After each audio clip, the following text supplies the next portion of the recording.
Okay. Hold on a minute. Let me turn the audio down.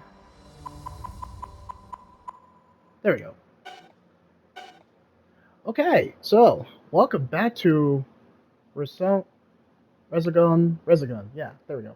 Welcome back to Resogun walkthrough. It's not really a walkthrough since I beat the game.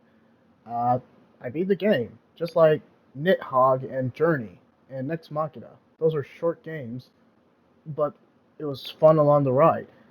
Okay, so in terms of final verdict, and I don't know if it's fair to actually kind of include the multiplayer.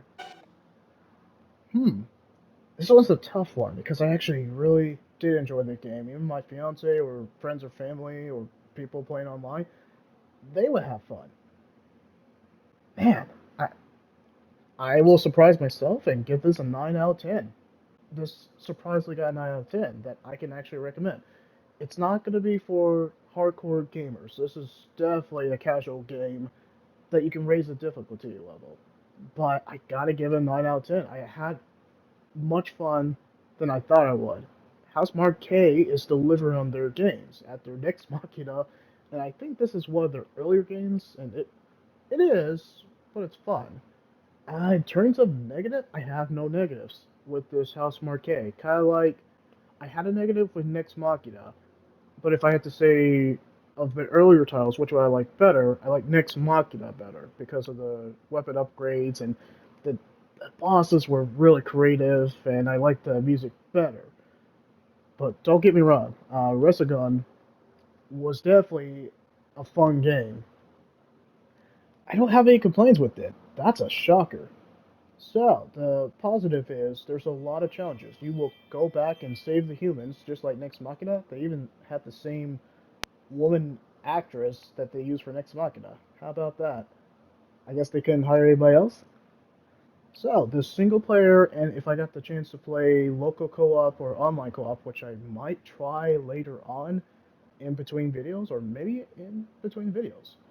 But the shooting mechanics, the single player and the multiplayer, there's a lot of challenges. There's a weekly challenge. It's fun. It's just super fun. You will get to the game under 40 minutes, which I kind of got done under 50 or 40. It's a short game, but that's not really complete. It serves its purpose. It's retro. People will like that it's retro. And you can even play online, or you can play local, or you can play single player. There's a amount of challenge with the enemies. And another positive is the gameplay is just like Next Machina, but side scroller. It's a side scroller retro shooter like Battlestar. No, not Battlestar Galactica. Battlestar Galactica. Man, it's Galactica. I don't know. It's been so long. I'm embarrassed to say I forgot that game. But it's an old school, go back to shooting, but side scroller. It's not that Galactica, but it's side scroller and it's cool. And the power ups you get as you're killing enemies and saving humans are a must. The cool upgrades you get just kind of like increasing your weapon fire until you're just a beast by the end of the game. But then the game throws so many enemies at you that you earned your kills, and it's cool. It's just so cool.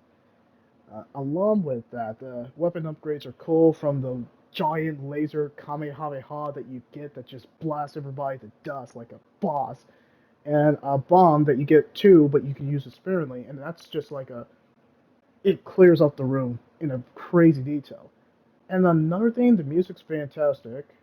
That's per Housemarque. They always have fantastic music, nothing new. Along with that, the visuals are crazy, really, really good too, just for their earlier games, like Next Machina. This is one of their good visuals too. It really shows.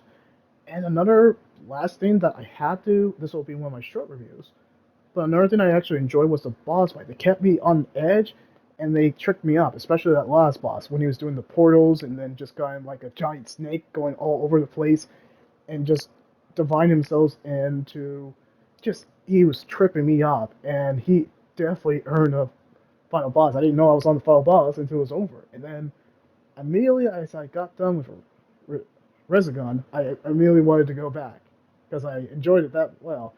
I'm even surprised myself. I thought I was gonna give it an 8 because I thought it was too short, but I give it a 9 because there's still stuff to do, and I'm actually this was one of the PlayStation Plus Extra Premium that I actually enjoy. So, short review. Hope it got straight to the point. Hope you guys actually give this a try, because this is actually one of the ones I actually enjoyed. So, stay tuned for more Rasengan walkthrough coming up in the future, and I got no other catchphrase. That's it.